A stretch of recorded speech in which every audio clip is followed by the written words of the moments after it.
Bismillahirrahmanirrahim. Assalamualaikum warahmatullahi wabarakatuh. Alhamdulillah.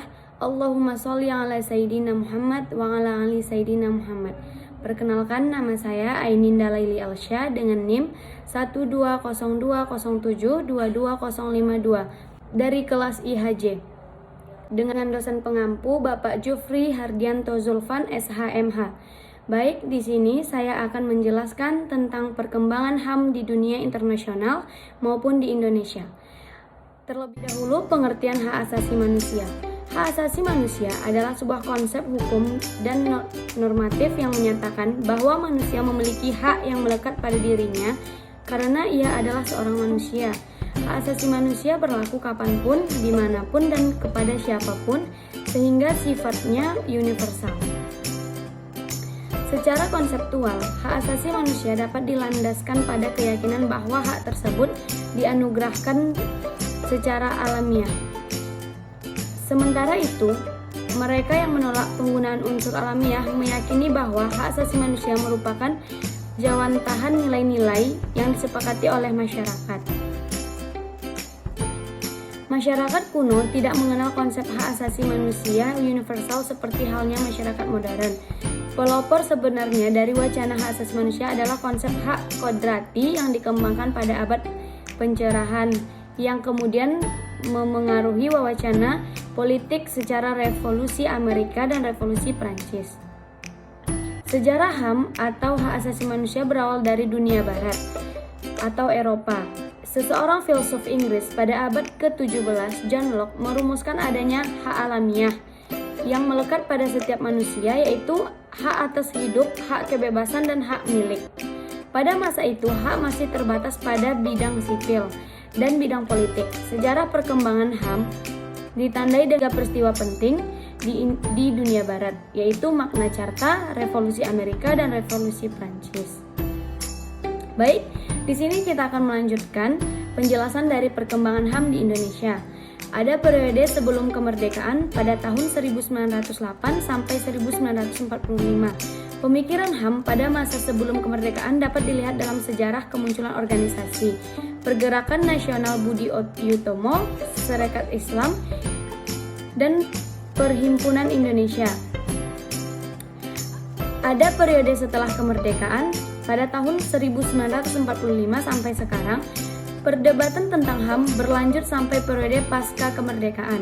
Periode 1945 sampai 1950, pemikiran HAM pada periode ini menekankan wacana untuk merdeka, hak kebebasan untuk berserikat melalui organisasi politik mulai didirikan, serta hak kebebasan untuk menyampaikan pendapat terutama di parlemen.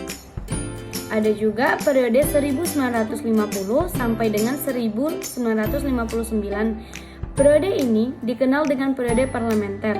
Menurut catatan Bagirmanan, masa gemilang sejarah HAM di Indonesia tercermin dalam 4 indikator HAM.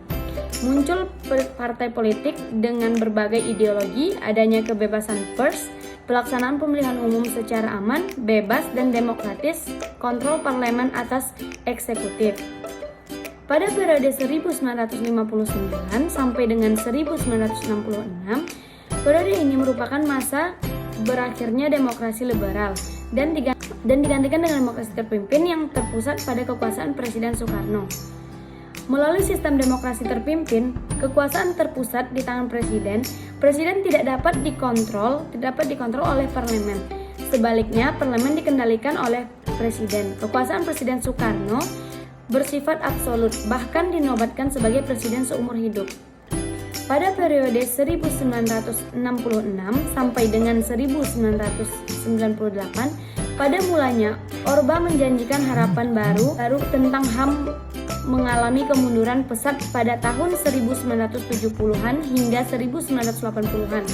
Setelah mendapat mandat konstitusional dari sidang MPRS, Orde Baru menolak HAM dengan alasan HAM dan demokrasi merupakan produk barat yang individualistik, yang militeristik. Periode pasca Orde Baru, tahun 1998 adalah era paling penting dalam sejarah perkembangan HAM di Indonesia. Setelah terbebas dari pasungan rezim Orde Baru dan merupakan awal datangnya era demokrasi, dan HAM yang kala itu dipimpin oleh B.J. Habibie yang menjabat sebagai wakil presiden. Pada masa pemerintahan Habibie, misalnya perhatian pemerintah terhadap pelaksanaan HAM mengalami perkembangan yang sangat signifikan. Komitmen pemerintahan juga diunjukkan dengan pengesahan tentang salah satunya Undang-Undang Nomor 23 pada tahun 2002 tentang perlindungan anak dan pengesahan Undang-Undang Nomor 23 tahun 2004 tentang penghapusan kekerasan dalam rumah tangga. Analisis dari penjelasan saya, hak asasi manusia di dunia internasional sedang mengalami penurunan atau kemunduran. Banyak negara yang sedang mengalami kekacauan terutama tentang penegakan hak. Dan pada hak asasi manusia di Indonesia juga sedang mengalami kemunduran. Tetapi HAM di Indonesia mengalami kemunduran bukan semata-mata karena faktor masyarakat Indonesia yang kurang menghargai satu sama lain dan bersifat egois atas haknya sendiri, sehingga menimbulkan tidak terpenuhnya hak orang lain. Tetapi karena adanya beberapa faktor mengapa Indonesia mengalami kemunduran dan urusan hak asasi manusia. Terima kasih. Mungkin ini saja penjelasan dari saya. Apabila ada kurang mohon maaf. Assalamualaikum warahmatullahi wabarakatuh.